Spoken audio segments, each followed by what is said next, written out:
it chapter by chapter, one bite at a time. So many adventures and mountains we can climb. Take it word for word, line by line, one bite at a time.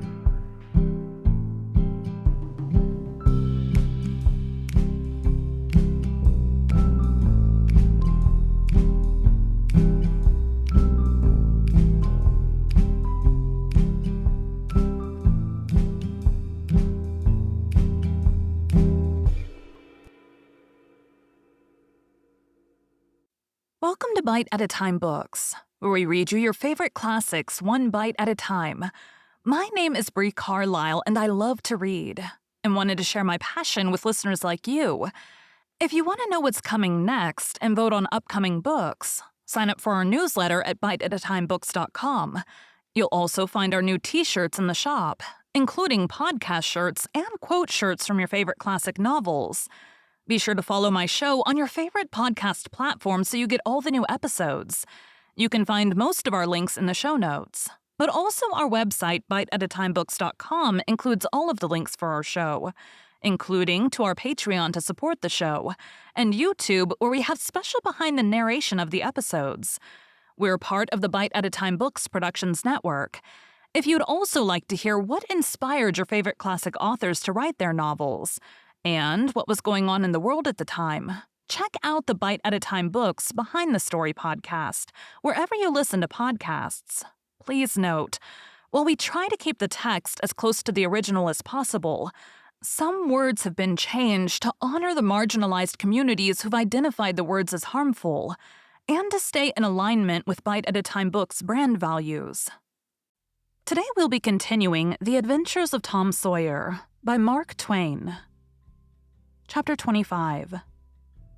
There comes a time in every rightly constructed boy's life when he has a raging desire to go somewhere and dig for hidden treasure. This desire suddenly came upon Tom one day.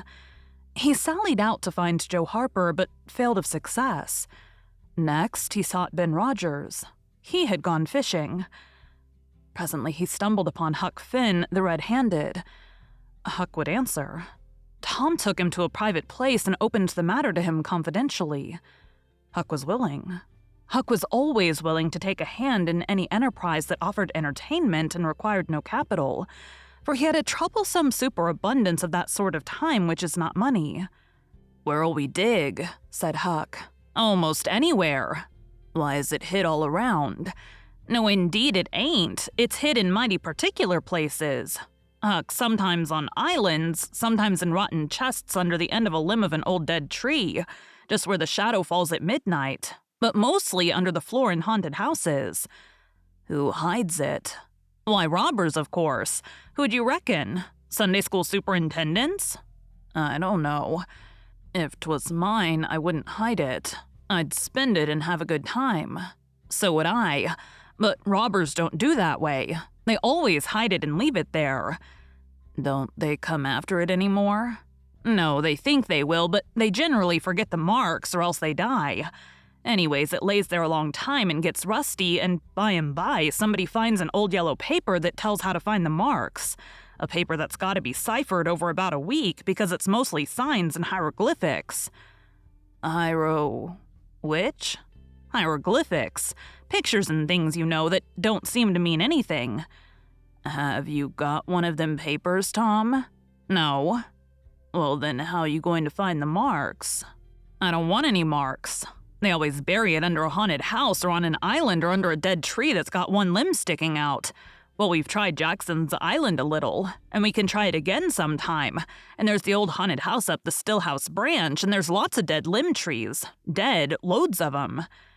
"Is it under all of them?" "How you talk, no." "Then how you going to know which one to go for?" "Go for all of 'em." "Why, Tom, it'll take all summer."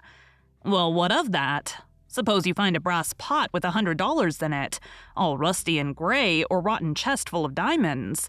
How's that?" Huck's eyes glowed. "That's bully.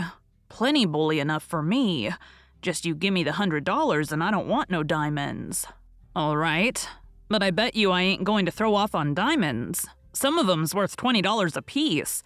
There ain't any hardly but worth 6 bits or $1. "Now is that so?" "Certainly, anybody'll tell you so.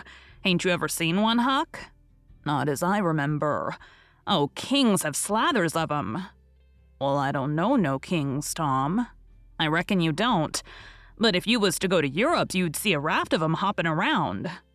"Do they hop?" "Hop? Your granny, no." "Well, what did you say they did for?" "Shucks, I only meant you'd see 'em, not hopping, of course. What do they want to hop for? But I mean you just see 'em scattered around, you know, in a kind of a general way, like that old humpbacked Richard." "Richard? What's his other name?" "He didn't have any other name. Kings don't have any but a given name." "No, but they don't." "Well, if they like it, Tom, all right. But I don't want to be a king and have only just a given name. But say, where are you going to dig first?" "Well, I don't know. Suppose we tackle that old dead limb tree on the hill the other side of Stillhouse Branch." "I'm agreed." So they got a crippled pick and a shovel and set out on their 3-mile tramp. They arrived hot and panting, and threw themselves down in the shade of a neighboring elm to rest and have a smoke. "I like this," said Tom. "So do I. Say, Huck, if we find a treasure here, what you going to do with your share?" "Well, I'll have pie and a glass of soda every day, and I'll go to every circus that comes along. I bet I'll have a gay time." "Well, ain't you going to save any of it?" "Save it? What for?" "Why, so as to have something to live on by and by." "Oh, that ain't any use. Pap would come by this here town some day and get his claws on it if I didn't hurry up. And I tell you, he'd clean it out pretty quick. What you going to do with yourn, Tom?" "I'm going to buy a new drum, and a sure enough sword, and a red necktie, and a bullpup, and get married." "Married? That's it." "Tom, why, you ain't in your right mind. Wait, you'll see." "Well, that's the foolishest thing you could do. Look at Pap and my mother. Fight. Why, they used to fight all the time. I remember mighty well. That ain't anything. The girl I'm going to marry won't fight." "Tom, I reckon they're all alike. They'll all comb a body. Now you better think about this a while. I tell you, you better. What's the name of the gal?" "It ain't a gal at all. It's a girl." "It's all the same, I reckon. Some says gal, some says girl. Both's right like enough. Anyway, what's her name, Tom? I'll tell you sometime. Not now." "All right, that'll do. Only if you get married, I'll be more lonesomer than ever." "No, you won't. You'll come and live with me. Now stir out of this and we'll go to digging." They worked and sweated for half an hour. No result. They toiled another half hour. Still no result. Huck said, "Do they always bury it as deep as this?" "Sometimes, not always.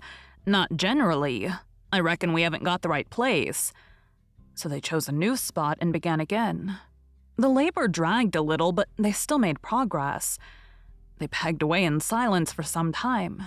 Finally, Huck leaned on his shovel, swabbed the beaded drops from his brow with his sleeve, and said, "Where are you going to dig next, after we get this one?" "I reckon maybe we'll tackle the old tree that's over yonder on Cardiff Hill back of the widow's." "I reckon that'll be a good one. But won't the widow take it away from us, Tom? It's on her land." "She take it away? Maybe she'd like to try it once. Whoever finds one of these hid treasures, it belongs to him. It don't make any difference whose land it's on." That was satisfactory. The work went on. By and by, Huck said, "Blame it, we must be in the wrong place again. What do you think?" "It is mighty curious, Huck. I don't understand it. Sometimes witches interfere. I reckon maybe that's what's the trouble now." "Shucks, witches ain't got no power in the daytime." "Well, that's so. I didn't think of that. Oh, I know what the matter is. What a blamed lot of fools we are. You gotta find out where the shadow of the limb falls at midnight, and that's where you dig." "Then consound it, we've fooled away all this work for nothing. Now hang it all, we've gotta come back in the night. It's an awful long way. Can you get out?" I bet I will. We've got to do it tonight, too, because if somebody sees these holes, they'll know in a minute what's here and they'll go for it. Well, I'll come around and mow tonight. All right, let's hide the tools in the bushes. The boys were there that night about the appointed time. They sat in the shadow waiting. It was a lonely place, and an hour made solemn by old traditions. Spirits whispered in the rustling leaves. Ghosts lurked in the murky nooks. The deep bang of a hound floated up out of the distance. An owl answered with his septural note. The boys were subdued by the solemnities and talked little. By and by they judged that 12 had come. They marked where the shadow fell and began to dig.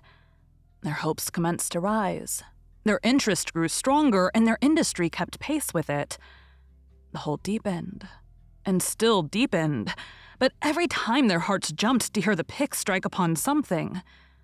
They only suffered a new disappointment. It was only a stone or a chunk. At last Tom said, "It ain't any use, Huck. We're wrong again." "Well, but we can't be wrong.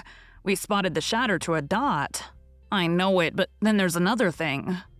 "What's that?" "Well, we only guessed at the time. Like enough it was too late or too early." Huck dropped his shovel. "That's it," said he. "That's the very trouble. We gotta give this one up. We can't ever tell the right time, and besides, this kind of thing's too awful. Here this time of night with witches and ghosts a-fluttering around so. I feel as if something's behind me all the time, and I'm afeard to turn around, because maybe there's others in front a-waiting for a chance. I've been creeping all over ever since I got here." "Well, I've been pretty much so too, Huck. They most always put in a dead man when they bury a treasure under a tree to look out for it." "Lordy. Yes, they do. I've always heard that." "Tom, I don't like to fool around much when there's dead people. A body's bound to get into trouble with 'em, sure. I don't like to stir 'em up either. Suppose this one here was to stick his skull out and say something." "Don't, Tom, it's awful." "Well, it just is, Huck. I don't feel comfortable a bit." "Say, Tom, let's give this place up and try somewheres else." "All right. I reckon we better." "What'll it be?" Tom considered a while and then said, "The haunted house, that's it." "Blame it, I don't like haunted houses, Tom. Why, they're a darn sight worse than dead people. Dead people might talk, maybe, but they don't come sliding around in a shroud when you ain't noticing and peep over your shoulder all of a sudden and grit their teeth the way a ghost does. I couldn't stand such a thing as that, Tom. Nobody could." "Yes, but Huck, ghosts don't travel around only at night. They won't hinder us from digging there in the daytime." "Well, that's so, but you know mighty well people don't go about that haunted house in the day nor the night." "Well, that's mostly because they don't like to go where a man's been murdered anyway. But nothing's ever been seen around that house except in the night. Just some blue lights slipping by the windows. No regular ghosts." "Well, where you see one of them blue lights flickering around, Tom, you can bet there's a ghost mighty close behind it. It stands to reason. Because you know that they don't anybody but ghosts use 'em." "Yes, that's so, but anyway, they don't come around in the daytime, so what's the use of our being afeard?" "Well, all right. We'll tackle the haunted house if you say so, but I reckon it's taking chances."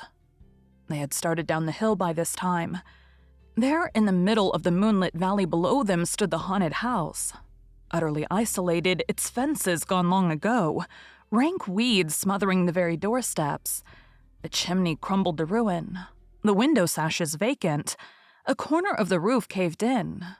The boys gazed a while, half expecting to see a blue light flit past a window, then talking in a low tone as befitted the time and the circumstances. They struck far off to the right to give the haunted house a wide berth, and took their way homeward through the woods that adorned the rearward side of Cardiff Hill. Thank you for joining Bite at a Time Books today, while we read a bite of one of your favorite classics. Again, my name is Bree Carlile, and I hope you come back tomorrow for the next bite in the Adventures of Tom Sawyer. Don't forget to sign up for our newsletter at biteatatimebooks.com and check out the shop. You can check out the show notes or our website, biteatatimebooks.com, for the rest of the links for our show. We'd love to hear from you on social media as well.